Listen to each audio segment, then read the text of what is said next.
welcome back to Phantastic Physics. Today we're going to look at a problem involving three different forces acting on the same object. And it turns out in our world you often have objects that are experiencing multiple forces at the same time. It might be one force or three forces like you see in this problem, or it could even be 1,000 forces or 1,000,000. So the question is, how do you handle a problem like this? How can we figure out what the total force is acting on this box and how to calculate what that force is and which direction it points? So if we look at our problem setup, what we have here is a single box or some large crate, and imagine that we're looking straight down from the air. So we have a bird's eye view of this situation, and we have three people that are pulling in three different directions. And I'm going to label those three forces that they're pulling with as F1, F2, and F3. And so person one pulls with a force of 50 newtons in this direction, and let's give it an angle here. I'm going to label this angle as 60 degrees from the y-axis. So imagine there's an invisible x and y-axis, and this is going to help us figure out the orientation of these forces. So F1 is 60 degrees, basically counterclockwise from the y-axis, okay? Now F2, the force due to the second person, is, let's say, 45 degrees from the x-axis, going counterclockwise again, or you could say 45 degrees clockwise from the y-axis. Either way, it's the same angle. And that force, F2, has a magnitude of 75 newtons. And then we have F3, so somebody is pulling straight along the y-axis in this direction. So in our picture, that would be the negative y-axis, and they're pulling straight down with a force of 130 newtons. So with these three forces, can we calculate one overall force that is equivalent to all three of these? And the answer is yes. So I'm going to walk us through exactly how to do that coming up next. The first thing you're going to notice about this problem is that we have two forces that are acting at a diagonal in our picture, meaning there's some angle away from the x or y axis. And that makes these forces tricky to deal with initially, but there is a step that we can take to basically change them into pure x and y forces. So what are we going to do? Let's start with the F1 force that's over here, and it turns out that if we know this angle here, I'm going to take one extra step and say, all right, if that's 60 degrees, and there's a 90-degree angle between the x and y axis, this angle here must be 30 degrees. And the reason I'm going to label that is because personally I like to work with angles that are referenced from the x-axis. Now you could technically do this either way, but this is just my preference, so I like to make sure every angle is referenced according to the x-axis and not the y-axis. So now that I have this 30-degree angle here, I can use trigonometry, and what I'm going to do is take this force F1 and break it into what are called components. So there is this force F1x, and this is basically the x component of this force F1. So every diagonal force is made of an x component, and it's also made of a y component. So I'm going to label another force as an arrow, and I'm going to call this F1y. So basically I've taken this force F1 and I've broken it into an F1x and an F1y to represent the x and y pieces of this overall force F1. And I'm going to do the same thing over here. So this angle is already referenced to the x-axis, which is my preference. And I'm going to label another arrow to represent a force. And we're going to call this F2x. And so this is the x component of this force F2. And then I'm going to label another force here, and I'm going to call this F2y. And again, this is the y component of this force F2. Now if I look at force F3, what do we notice? Well, it's acting purely along the y-axis, which means it does not have an x component. There is no F3x. Really, F3 is all in the y direction, so we don't need to break it up into components. We already know it's just completely in the y direction, okay?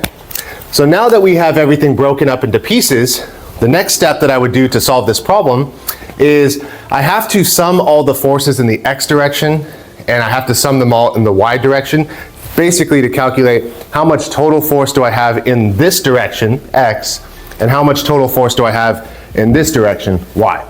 So let's do that now. I'm going to write an equation on this side here, and it says that the sum of all forces in the x direction is equal to, and then I'm just going to start adding them up. So I have a F1x, but it's pointing left, And so left is going to be our negative direction. So I'm going to label that as negative f1x, because this is the negative direction, and to the right will be our positive direction. And then I have to add f2x, so plus f2x, because this force is in the positive direction. And are there any other forces here? In the x direction? No, it's just these two. So now I need to substitute something for each of these. So what is f1x? What is f2x? Well, according to trigonometry, if you have this angle 30 degrees reference to this x-axis, it turns out that f1x is just equal to this force F1 times the cosine of this angle. So I'm going to substitute F1 cosine 30 degrees. And so this is just equivalent to f1x, because according to trig, this x component is equal to this force, which is 50 newtons, times the cosine of this angle, okay? Now what about f2x? Well, the same applies. So f2x is equal to this force F2 times the cosine of this angle, so times the cosine of 45 degrees. Okay? So now I can put some numbers here because I already know force F1 and F2, so that's 50 newtons and 75. So we have negative 50 times the cosine of 30 degrees plus 75 for F2, so plus 75 times the cosine of 45 degrees. And when I add all that together, I'm going to get the sum of all forces in the x direction. So we have sum of all forces in the x direction equals, and then I need to add this stuff up, and actually I'm going to need to grab a calculator for this. All right, let's solve this thing. So we have negative 50 cosine 30, so I'm going to type that in. And that gives me negative 43.30, so negative 43.30, that's our left term. And then we have 75 cosine 40, so 75 times the cosine of 40 degrees. Oops, sorry, I said that wrong. 75 times the cosine of 45 degrees. So we have 75 times cosine 45. That gives us 53.03, so plus 53.03. And then if I just add these two terms, I'll have my total force in the x direction. So minus 43.30 plus 53.03, and we get 9.73. So the answer is 9.73 newtons is the total force that's acting in the x direction overall. Now keep in mind, this came out as a positive number. That means as these forces are acting on this box, there's an overall x force of 9.73 to the right. So it turns out there's more rightward force than there is leftward force, and we know that because there's a positive answer in the x direction. So I'm going to write that up here as a reminder. So that's 9.73 newtons. And I'll box that for now because that's part of our final answer. And let's take this work and get rid of it so we have more space to work. Because now what we have to do is find the total force acting in the y direction. So how many y forces do we see here? We have three. There's F1y, F2y, and F3, which is acting straight down. So let's do the sum of all forces in the y direction is equal to F1y plus F2y. And I've left both of these as positive numbers because they're both acting upward, which is the positive direction. But then we have minus F3 because that one is acting down, which is the negative direction. And notice I don't have to break that up into an F3x or F3y because it's entirely in the y direction, so I can just plug that force directly in, okay? So now remember, we can substitute using trigonometry. What is F1y equal to? Well, according to trig, this force F1y is equal to this force F1, so 50, times the sine of the angle, so times the sine of 30 degrees. So we have, I'm going to replace F1y with the force F1 times the sine of 30 degrees. This is equivalent to that force component F1y. And then we have F2y. So this force is equal to the force F2 times the sine of 45 degrees. So it's the force times the sine of the angle. And then minus F3.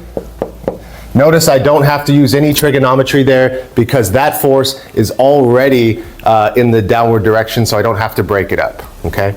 So now, remember F1, F2, and F3, these are known values. That's 50 newtons, 75 newtons, and 130. So I'm just gonna plug that in. 50 times the sine of 30 plus 75 times the sine of 45 minus 130.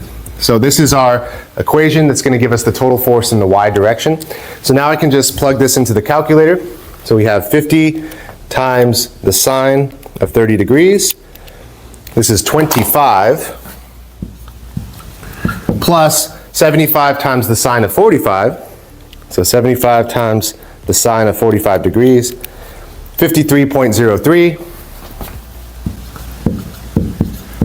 And then minus 130 in the downward direction. So then we just add these up. So we have 25 plus 53.03 minus 130, and we get negative 51.97. Negative 51.97 newtons. So what does this tell us? Well, when all three of these forces are tugging in these three different directions, the overall force in the y direction is negative 51.97 newtons. And the negative signifies that it's in the downward direction. So that means there's more overall downward force than there is upward force. So I'm going to add this up here. Sum of the forces in the y direction is equal to negative 51.97 newtons. And I'll box that as well because we're going to need this number for the next step. So now we have the overall force in the x direction and the overall force in the y direction, but we have to have a way to turn those two forces into just one overall force that is equivalent to all three of these forces. So that's coming next. So now that we've solved for the total force in the x direction, which is 9.73 newtons, and the total force in the y direction, which is negative 51.97 newtons, what I did here is I took those two forces and I represented them visually as arrows. So the sum of the forces in the x direction I drew as a blue arrow pointing to the right because it's a positive number and right is the positive direction. And then I represented the sum of the forces in the y direction as an arrow pointing downward because the y direction is vertical and it's negative, which means it's in the downward direction. And then finally, what I did with these two forces is I drew one force, a diagonal force, that connects the two forces together and completes the triangle. And I'm calling this force R. And the word R stands for resultant. Resultant. The resultant force is another way of saying the overall force that is equal to all three of the original forces that we started with. So remember, we started with forces F1, F2, and F3, all pulling on this box in different directions. And what I'm saying is this force R, the resultant force, is equivalent to all three of those forces combined. In other words, if I came in and I pulled diagonal downward and to the right, like you see here, on this box, it would do the same thing as all three of these forces together. So now we're going to try to figure out, well, what is that force R? How much force actually is that? Can we calculate it? And we can. It turns out we're just going to use the Pythagorean theorem because what we have here is a right triangle, right? And you remember you could label this side A, B, and C.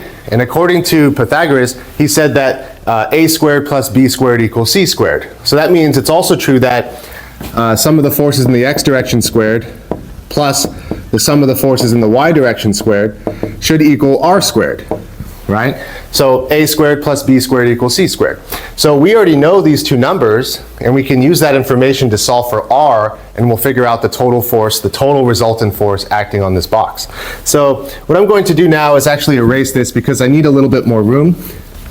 And so let's put in our numbers. Actually, let's rearrange this equation a little bit. If I took the square root of both sides, I would end up with this.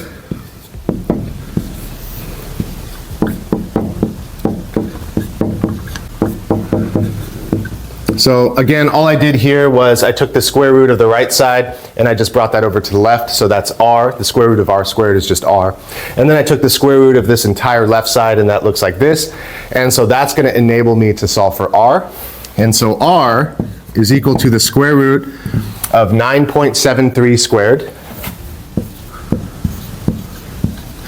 plus sum of the forces in the y squared. So I'm going to say plus negative 51.97 squared. And when I do this calculation, I'll have solved for R. So let's go ahead and do that. I'll take my calculator. And I'm going to type in the square root of 9.73 squared plus negative 51.97 squared. And all of that's going to be equal to 52.87. So we have 52.87 newtons, okay? So this one force is equal to all three of these forces. But which direction does this force act? Remember in our diagram, we drew it down and to the right, okay? So that means if you pulled this way with that much force, you could actually tell these three people to go home because this one person would be doing the same thing to this box as all three of these people. But we have one more issue. We know it's pointing downward and to the right, but we don't really know what angle they have to pull at. Is it like this way or this way? What is this exact angle? So in our diagram, I can label this angle as theta. And theta is a Greek symbol that is often used to represent angles in physics. So if you imagine this x-axis here, I know that I have to pull down and to the right at some angle theta. But what is that angle? How can we solve for that? Well, it's actually quite simple. So let's make a little bit more space up here. According to trigonometry, theta, this angle that you have to pull down with, is equal to the inverse tangent. So we write this as tan to the negative 1. It stands for the inverse tangent of sum of the forces in the y direction over sum of the forces in the x direction. So remember, if I add these back to my diagram, this was the sum of the forces in the x direction, pulling it to the right. And this is the sum of the forces in the y direction, pulling it down. And so if I do the inverse tangent of this divided by this, that will give me this angle that's enclosed by this triangle. And so again, I already know these numbers. We have on top, negative 51.97. That's our sum of the forces in the y direction. And then we have 9.73 was our sum of the forces, in the x direction, 9.73. And so this angle theta that you have to pull to create a single force that's equivalent to all three forces, I can take my calculator and do the inverse tangent of negative 51.97 divided by 9.73, and I get negative 79.4 degrees. Negative 79.4 degrees. Now that's a bit confusing because what does it mean to have a negative angle? Okay, what that means is you have to go clockwise from the x-axis. So here's our x-axis. If I go 79.4 degrees clockwise and I get to that point, that is the angle at which I have to pull. If I got a positive angle, that would have just told me go counterclockwise. And so this is good because I know that I should be moving clockwise from the x-axis because this force R that we solve for, this 52.87 newtons, should be down and to the right. So at the end of the day, what have we done? We figured out that all three of these forces, F1, F2, and F3, can be replaced by a single force with a value of 52.87 newtons. In which direction is this force pulling? Basically 79.4 degrees clockwise from the x-axis. Thank you for watching Phantastic Physics. Please like this video and subscribe to our channel if you want to see more interesting physics content. Goodbye for now, and remember, it's a fantastic universe out there, so stay curious.